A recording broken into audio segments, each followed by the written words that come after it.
Саламатсыздарбы, менин катталуучуларым. Кечеги видео ал жөн эле чыгарып койгонмун. Мен эч жака кеткен жокмун. Себеби жогорку сот өзү баш болуп мыйзамды аткарбады. Бирок мен Кыргыз Республикасынын жараны катары мыйзамды сыйлаганга укуктуумун, милдеттүүмүн, сыйлаймын, аткарамын.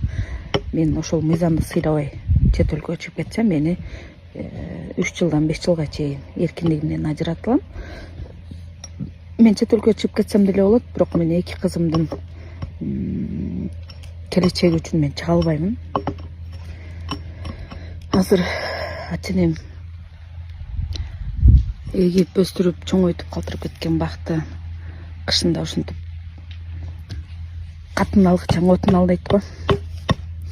Эрге тийичем отун алып, кыштын камын жазда көрүп дегендей отун алып отурам.